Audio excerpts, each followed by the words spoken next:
Ranchi Patna Vande Bharat express train की कल होगी शुरुआत। प्रधानमंत्री नरेंद्र मोदी भोपाल से वर्चुअली दिखाएंगे हरी झंडी। लोगों में खासा उत्साह। राज्यपाल ने रांची के बिरसा कृषि विश्वविद्यालय में देश के पहले गिलोय प्रसंस्करण और अनुसंधान केंद्र का किया उद्घाटन। कई सफल किसानों को किया सम्मानित। मुख्यमंत्री हेमंत सोरेन ने कहा, राज्य सरकार का शिक्षा, पर्यावरण, कृषि और ग्रामीण अर्थव्यवस्था को मजबूत करने पर जोर।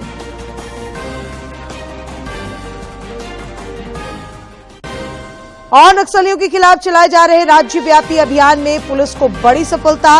पलामू में एक नक्सली का सरेंडर, 3 गिरफ्तार। गुमला में 2 शातिर अपराधी चढ़े पुलिस के हत्थे।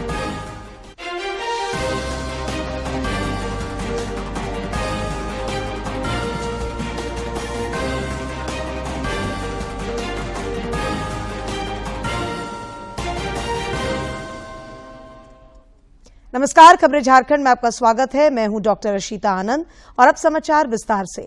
प्रधानमंत्री नरेंद्र मोदी ने अमेरिका और मिस्र दौरे से लौटने के बाद आज एक अहम बैठक की। बैठक में गृह मंत्री अमित शाह, वित्त मंत्री निर्मला सीतारमण समेत कई केंद्रीय मंत्री शामिल हुए।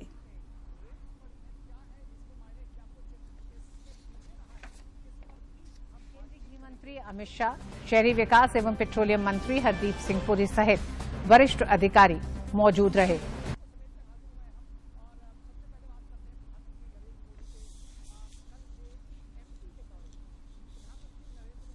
रांची पटना वंदे भारत एक्सप्रेस ट्रेन दौड़ने के लिए तैयार है।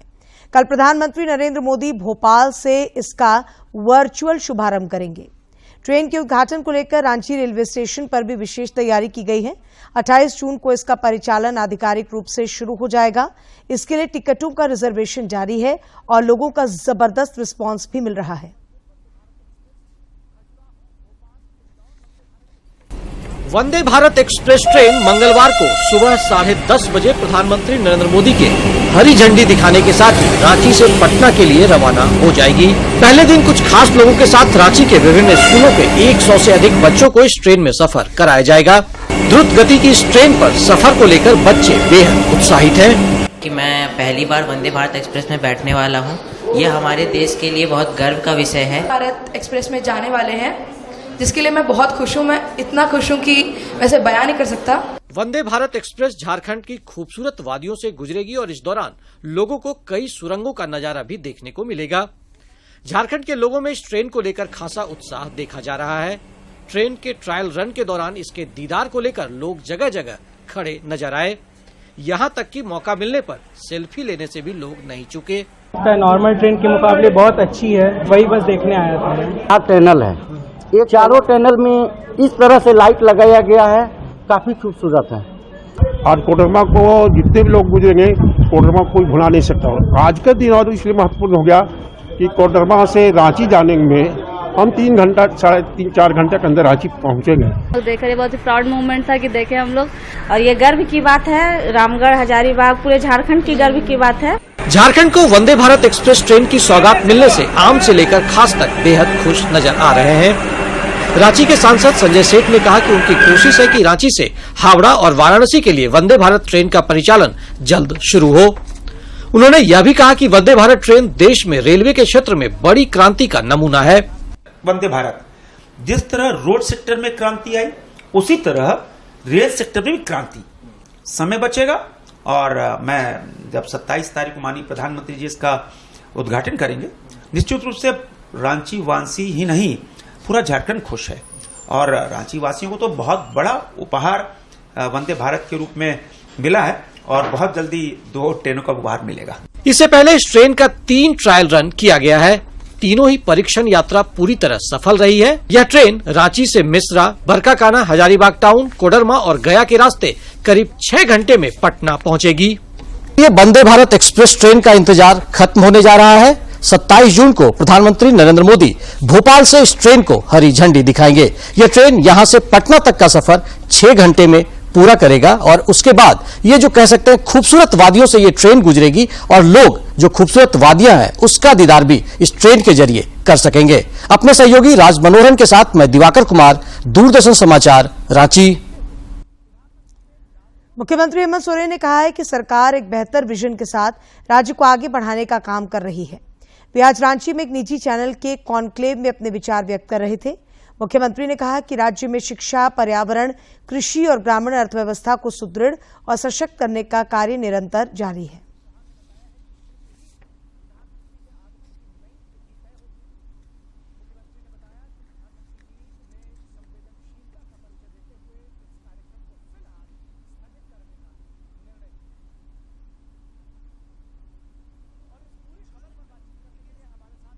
जिससे प्रकृति ने अपना आशीर्वाद दिया, बल्कि हम खुद से कोरोना को भी ढो करके ला रहे थे जी, चाहे वो ट्रेनों से हो, चाहे हवाई जहाज से, समंदर पार से भी लोगों को लाने का काम किया।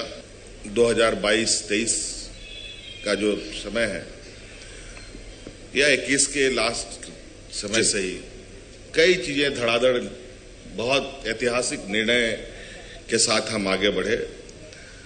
झारखंड, पहले भी मैंने कहा, एक पिछड़ा राज्य है, यहाँ गरीबी अधिक है, मजदूर तबके के लोग हैं, 80% लोग खेतीबाड़ी पर निर्भर है। और हमने पहला कदम के साथ जो यहाँ की सामाजिक सुरक्षा जिसको कहते हैं कि लोगों की सामाजिक सुरक्षा की गारंटी कैसे सरकार दे, इसको लेकर चाहे वो सामाजिक सुरक्षा के रूप में कर्मचारी वर्ग हो या आम लोग हों। मुख्यमंत्री हेमंत सोरेन कल देवघर का दौरा करेंगे। इस दौरान सारठ प्रखंड में विशेष कार्यक्रम का आयोजन किया गया है। मुख्यमंत्री यहां कई योजनाओं की आधारशिला रखेंगे। मुख्यमंत्री के आगमन को लेकर जिले के उपायुक्त मंजूनाथ भजंत्री ने अन्य वरीय अधिकारियों के साथ कार्यक्रम स्थल का निरीक्षण किया। उपायुक्त ने कार्यक्रम के दौरान विधि व्यवस्था और सुरक्षा प्रबंध को लेकर संबंधित अधिकारियों और पुलिस पदाधिकारियों को आवश्यक दिशा निर्देश दिए।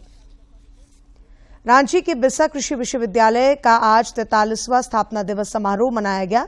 कार्यक्रम में बतौर मुख्य अतिथि राज्यपाल सह कुलाधिपति सीपी राधाकृष्णन, जबकि विशिष्ट अतिथि के तौर पर राज्य के कृषि मंत्री बादल शामिल हुए। मौके पर अन्य लोगों के अलावे कांके के विधायक समरी लाल भी मौजूद थे।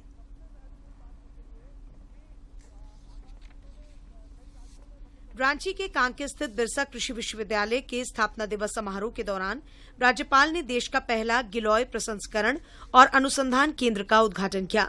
इस मौके पर उन्होंने कहा कि प्रधानमंत्री नरेंद्र मोदी किसानों की आय दोगुनी करने का सतत प्रयास कर रहे हैं। उन्होंने कहा कि इस वर्ष अंतर्राष्ट्रीय मिलेट वर्ष भी मनाया जा रहा है। इससे मोटे अनाज उगाने वाले किसानों को प्रोत्साहन मिलेगा।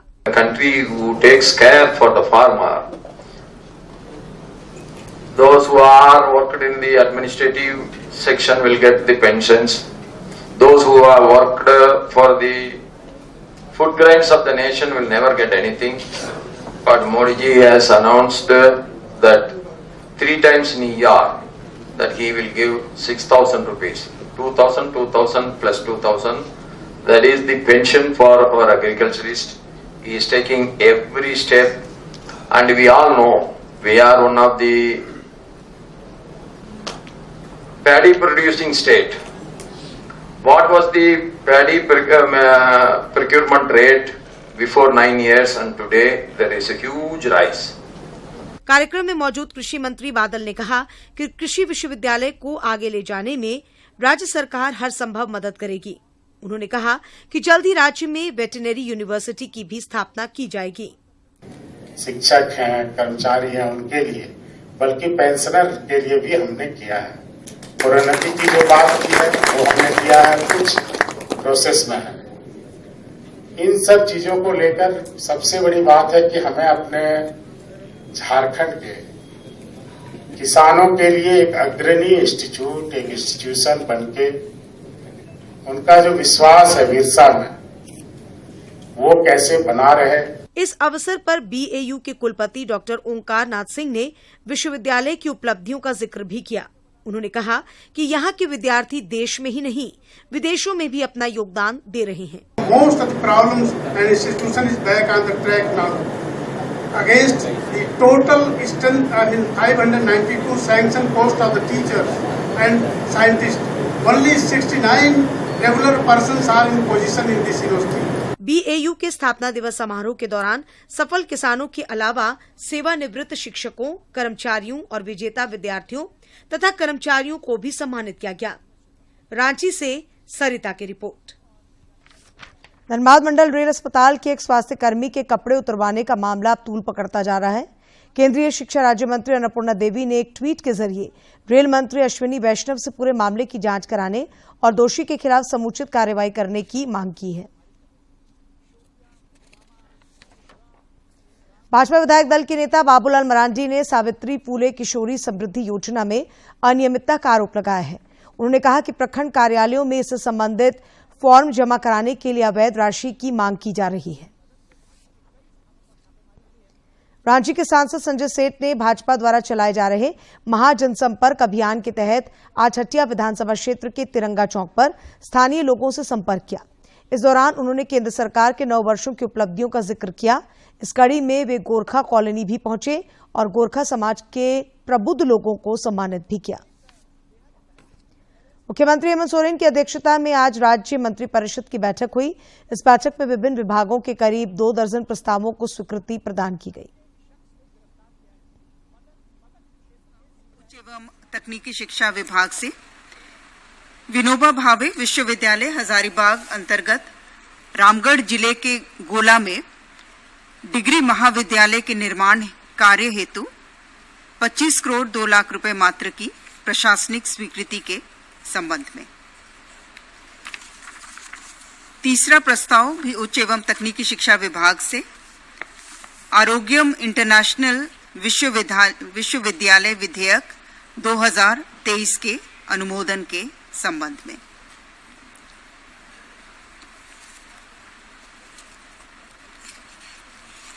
चौथा प्रस्ताव अनुसूचित जनजाति, अनुसूचित जाति, अल्पसंख्यक एवं पिछड़ा वर्ग कल्याण विभाग से झारखंड राज्य योजनांतर्गत शहीद ग्राम विकास योजना की अवधि विस्तार के संबंध में।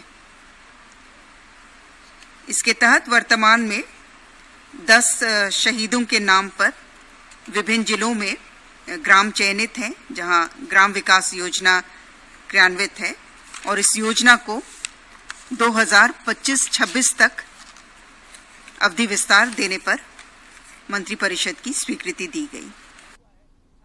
नक्सलियों के खिलाफ चलाए जा रहे राज्यव्यापी अभियान में पुलिस को एक और बड़ी सफलता मिली है। राज्य सरकार के आत्मसमर्पण नीति से प्रभावित होकर प्रतिबंधित उग्रवादी संगठन टीपीसी के दीपक रजवार ने आज पलामू में आत्मसमर्पण कर दिया। पलामू पुलिस ने टीएसपीसी के 3 उग्रवादियों को गिरफ्तार किया है।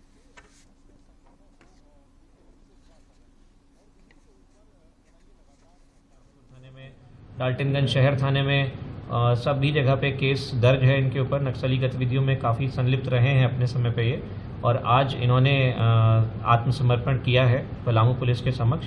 इसमें पुलिस अधीक्षक महोदय की भूमिका काफ़ी महत्वपूर्ण रही क्योंकि वह काफ़ी समय से इसके परिवार वाले उनसे शायद संपर्क में थे और वो लोग। इधर गुमला पुलिस ने सिक्योरिटी एजेंसी के अधीन कार्यरत सुरक्षा गार्डों को फर्जी लाइसेंस बनाकर बंदूक की आपूर्ति करने वाले अंतर्राज्यीय गिरोह का खुलासा किया है। इस सिलसिले में 2 अपराधियों को गिरफ्तार किया गया है। इनके पास से 1 दर्जन बंदूक, 63 कारतूस और 12 फर्जी लाइसेंस समेत कई आपत्तिजनक चीजें बरामद की गई हैं।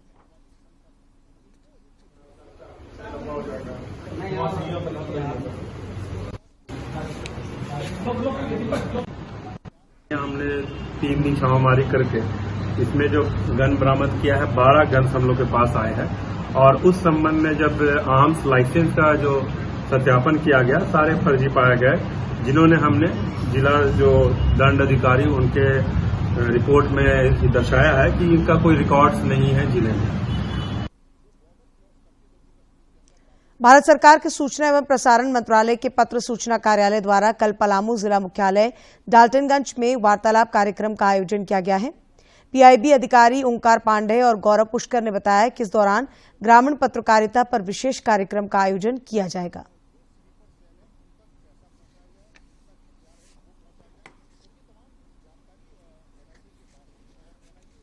मीडिया के लिए ही कार्यशाला होती है, आम जनता के लिए नहीं होती है।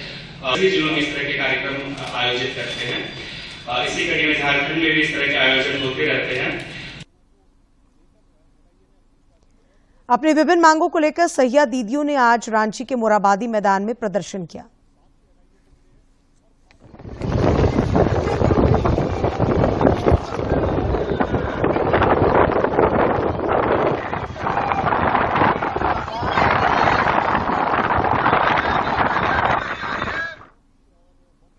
और अब बात मौसम की। राज्य भर में मानसून का विस्तार हो गया है और इसने रफ्तार भी पकड़ ली है। राजधानी रांची समेत कई जिलों में कल शाम से रुक रुक कर बारिश हो रही है। मौसम विज्ञान केंद्र रांची ने अगले 2 दिनों तक अच्छी बारिश होने का अनुमान व्यक्त किया है। इस दौरान आंधी चलने और वज्रपात होने की चेतावनी भी जारी की गई है।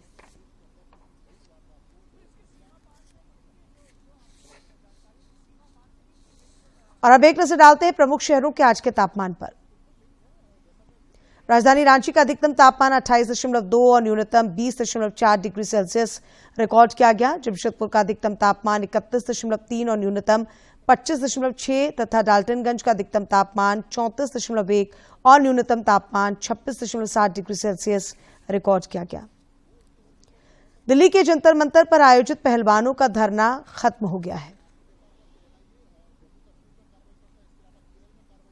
ये जो एक बात थी, ये शायद बहुत से पहलवान जो थे जो कि इन मुद्दों से शायद जुड़े हुए नहीं थे, लेकिन वो भी इस बात को सामने रख रहे थे कि सब कुछ जो है, कुश्ती जो है वो अपने खेल के लिए जानी जानी चाहिए, न कि धरने प्रदर्शन के लिए जानी चाहिए। क्योंकि सबको मालूम था कि ये एशियन गेम्स जो है वो अब से कुछ महीने के बाद एशियन गेम्स रहेगा और अगला साल हम जानते हैं कि किस तरह से पेरिस ओलंपिक रहेगा। तो यहां पर सबसे ज्यादा जरूरी था कि जो कुश्ती है वो अपने वापस ट्रैक पर लौटे। तो जिस तरह का जो एक कॉन्फिडेंस बिल्डिंग मेजर्स कहना चाहिए, जो 7 जून के बाद से जिस तरह से सरकार और धरना दे रहे पहलवानों के बीच में जिस तरह का जो एक कॉन्फिडेंस बिल्डिंग मेजर्स बने हैं, वो उसने एक पूरे माहौल को जो है वो बदला है। हमने कई पहलवानों से भी बात की, उनका भी यही कहना था कि विवाद जो होते हैं वो कहीं ना कहीं सामने आते रहते हैं, लेकिन इस तरह का विवाद जिससे पूरा की पूरा एक गेम जो है वो कहीं ना कहीं उससे कोई किसी को नुकसान पहुंचे, वो उस विवाद का खत्म होना वो बहुत जरूरी था। क्योंकि सभी के दिलो दिमाग में ये था कि जो पहलवान हैं वो प्रैक्टिस पर लौटें, वो अपने आगामी टूर्नामेंट्स की तैयारी पर लौटें और आगामी जो तैयारी है उनको देखें। तो उस दिशा में एक बहुत बड़ी राहत भरी तस्वीर है। और ये राहत भरी तस्वीर इसलिए सामने आई है क्योंकि जिस तरह से सरकार ने अथक प्रयास किया, 7 जून की जो वार्ता थी उसमें। और अब कुछ खबरें राज्य के विभिन्न जिलों से।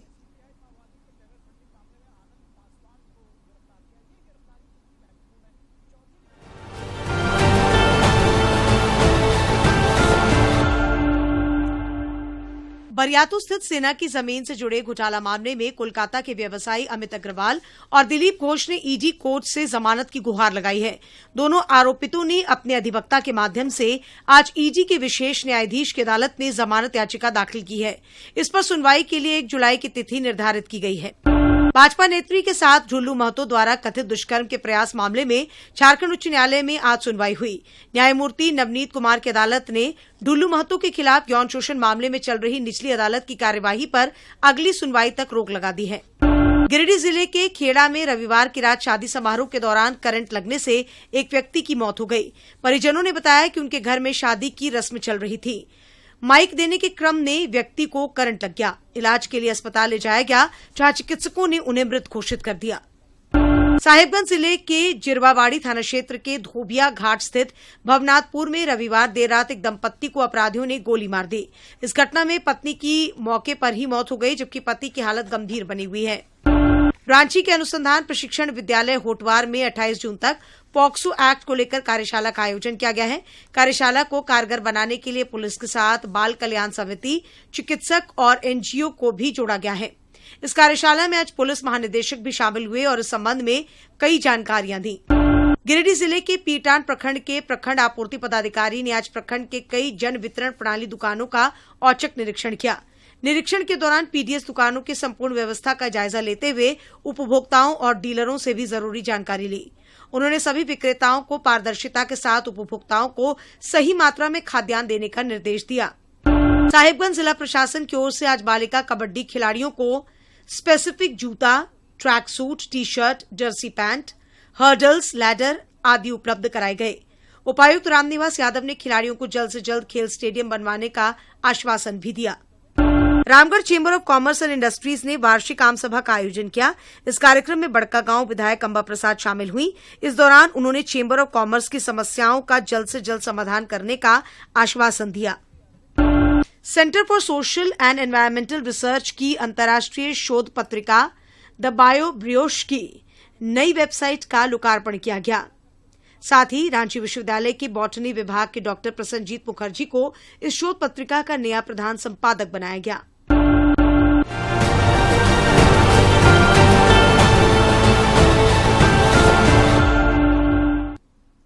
बिहार की बेहद लोकप्रिय युवा लोक गायिका मैथिली ठाकुर आज अपने पिता और भाइयों के साथ देवघर पहुंची और बाबा मंदिर में पूजा अर्चना की। इस दौरान उन्होंने बाबा के भजन गुनगुनाकर बाबा नगरी के प्रति अपना आभार प्रकट किया।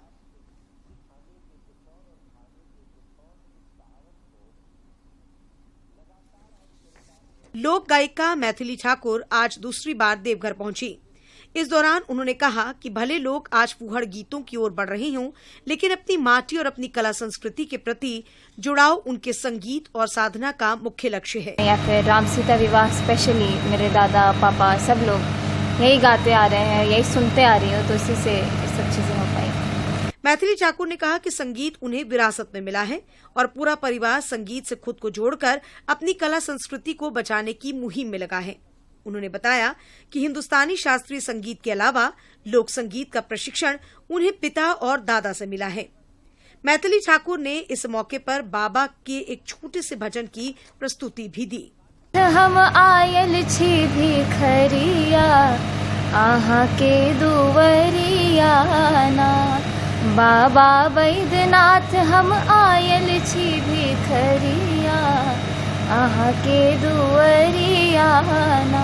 इस मौके पर मैथिली के पिता रमेश ठाकुर और भाई सौरभ ने कहा कि विरासत में मिले संगीत को उनका पूरा परिवार आगे बढ़ा रहा है। आते ही लगता है कि साक्षात बाबा के उसमें आ गए हैं, कैलाश में आ गए हैं। इतने अच्छे दर्शन हुए, सुंदर दर्शन हुए, बहुत अच्छा लग रहा है। मैथिली ठाकुर आज किसी परिचय की मोहताज नहीं है। पूरे देश में उन्होंने अपनी प्रतिभा की छाप छोड़ी है। देवघर से मनीष दुबे की रिपोर्ट। आकांक्षी जिला गुमला में मातृ शिशु मृत्यु दर कम करने के लिए कई स्तरों पर प्रयास किए जा रहे हैं। इस सिलसिले में आज मानसी योजना के तहत जिला प्रशासन ने टाटा स्टील फाउंडेशन के साथ समझौता किया। इस योजना के तहत मातृ शिशु मृत्यु दर 5 सालों में आधी करनी है। गुमला जिले में मातृ शिशु मृत्यु दर कम करने को लेकर टाटा स्टील फाउंडेशन के साथ करार करने के बाद उपायुक्त सुशांत गौरव ने कहा कि इस समझौते से हमें काफी उम्मीदें हैं, क्योंकि टाटा स्टील फाउंडेशन ने कोल्हान जैसे रिमोट एरिया में इस योजना को पूरा करने में सफलता प्राप्त की है। बच्चे के जन्म से लेकर अगर वो महिला है तो फिर उसका न्यूट्रिशन, पोषण, अनीमिया वगैरह पूरा कवरेज एक तरफ से। वहीं दूसरी तरफ जब वो मदर बनने लगती है तो प्रेगनेंसी, लैक्टेटिंग मदर की तरफ से, तो ये कम्प्लीटली उसको कवर करता है। इस मौके पर मौजूद टाटा स्टील फाउंडेशन के सीईओ सौरभ राय ने कहा कि हमने तय किया है कि गुमला जैसे पिछड़े जिले में अगले 5 सालों में मातृ शिशु मृत्यु दर को आधा करना है। 5 साल इस उम्मीद से पब्लिक सिस्टम के साथ काम करना है। हमें कॉन्फिडेंस ये है कि जैसा मैं कह रहा था कि मानसी का 10 साल का एक्सपीरियंस है, ठीक है, पब्लिक सिस्टम्स के साथ अलग अलग सर्कमस्टांसेस में, और ये झारखंड से उत्पन्न एक मॉडल है। तो उसको जहां हमारी उम्मीद है कि गुमला में हम इसको शोकेस कर सकें। इस मौके पर टाटा स्टील फाउंडेशन के स्वास्थ्य प्रमुख डॉक्टर अनुज ने कहा कि आकांक्षी जिला गुमला के सुदूरवर्ती इलाकों में बड़ी संख्या में जनजातीय समुदाय के लोग निवास करते हैं, जिन्हें सहयोग की नितांत आवश्यकता है। यहाँ पे जो है पब्लिक हेल्थ केयर एस्टैब्लिशमेंट्स को भी अडॉप्ट किया था। यहाँ पे हमने 2 CHC को भी अपग्रेड किया है और यहाँ पे हम प्रोसेस में हैं एक CT स्कैन भी एस्टैब्लिश करने का। सदर अस्पताल में भी उसका काम चल रहा है। गुमला जिले में मानसी की आवश्यकता को देखते हुए ये समझौता किया गया है। इस अवसर पर उप विकास आयुक्त हेमंत सती समेत अन्य अधिकारी भी मौजूद थे। आज अंतर्राष्ट्रीय नशा निषेध दिवस है। इसका उद्देश्य ड्रग्स के हानिकारक प्रभावों के विषय में जागरूकता बढ़ाना और युवाओं को ड्रग्स और मादक पदार्थों से दूर करना है।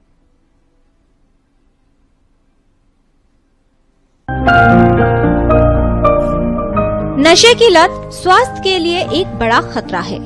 ड्रग्स के दुष्प्रभाव के विषय में जागरूकता जरूरी है। नशे विभिन्न प्रकार के हो सकते हैं।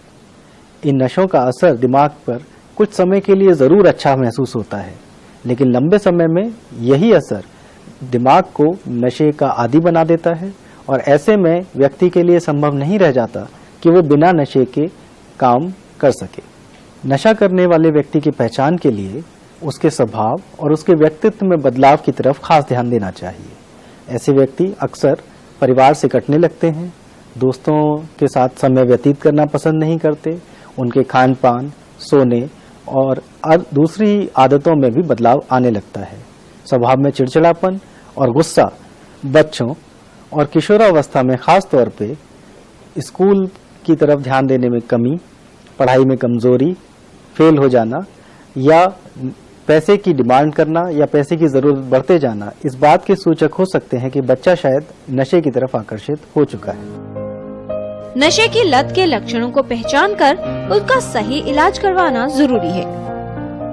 यदि आपके परिवार में कोई व्यक्ति नशा ले रहा है तो ये जरूर समझ लीजिए कि उससे विवाद करना इस समस्या का हल नहीं है।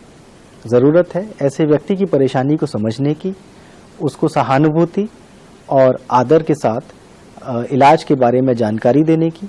नशे का इलाज सरकारी एवं गैर सरकारी संस्थानों दोनों में उपलब्ध है और ज्यादा महंगा नहीं है। जरूरत है ऐसे व्यक्तियों को सही जानकारी मिलने की और उनकी सहायता करने की कि वो इलाज तक पहुंच सके। काउंसलिंग और इलाज की मदद से नशा मुक्ति संभव है। जरूरत है तो बस कोशिश करने की। किरण भारद्वाज, डीडी न्यूज। ब्रह्म कुमारी निर्मला बहन ने कहा है कि विश्व में नशे की समस्या एक जटिल मुद्दा है जो दुनिया भर में लाखों लोगों को प्रभावित करता है। वे आज विश्व नशा निषेध दिवस के अवसर पर रांची स्थित प्रजापति ब्रह्म कुमारी ईश्वरीय विश्वविद्यालय में अपने विचार व्यक्त कर रही थी। और अब एक नजर डालते हैं आज के इतिहास पर।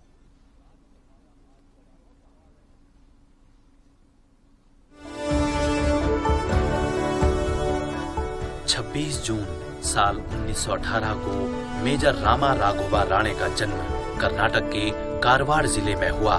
राणे उन 21 भारतीय सैनिकों में से एक हैं जिन्हें भारत के सर्वोच्च वीरता सम्मान परम वीर चक्र से अलंकृत किया गया।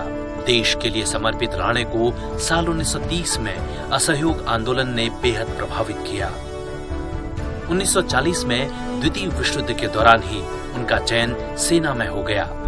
इसी समय उनको बर्मा भेजा गया, जहां ब्रिटिश भारतीय सेना जापान से युद्ध कर रही थी। इसके बाद रामा राघोबा राणे लगातार सेना को अपनी बहादुरी और नेतृत्व क्षमता से प्रभावित करते रहे, जिसके फलस्वरूप इन्हें सेकंड लेफ्टिनेंट के रूप में नियुक्त कर जम्मू और कश्मीर के मोर्चे पर तैनात कर दिया गया। साल 1948 में हुए भारत पाकिस्तान युद्ध में एक मोर्चे पर सेकंड लेफ्टिनेंट रामा राघोबा राणे को अपना पराक्रम दिखाने का मौका मिला। इस दौरान उनकी कुशल और विस्तृत रणनीति के चलते उनकी सैन्य टुकड़ी ने बारवाली रिज राजौरी पर कब्जा कर दुश्मन सेना को मुंहतोड़ जवाब दिया। राणे ने जिस पराक्रम, धैर्य और कुशल नेतृत्व से दुश्मन सेना का मुकाबला कर भारत को इस युद्ध में विजय दिलाई, उसके लिए उन्हें परमवीर चक्र से नवाजा गया। रांची पटना वंदे भारत एक्सप्रेस ट्रेन की कल होगी शुरुआत। प्रधानमंत्री नरेंद्र मोदी भोपाल से वर्चुअली दिखाएंगे हरी झंडी। लोगों में खासा उत्साह। राज्यपाल ने रांची के बिरसा कृषि विश्वविद्यालय में देश के पहले गिलोय प्रसंस्करण और अनुसंधान केंद्र का किया उद्घाटन। कई सफल किसानों को किया सम्मानित। मुख्यमंत्री हेमंत सोरेन ने कहा, राज्य सरकार का शिक्षा, पर्यावरण, कृषि और ग्रामीण अर्थव्यवस्था को मजबूत करने पर जोर।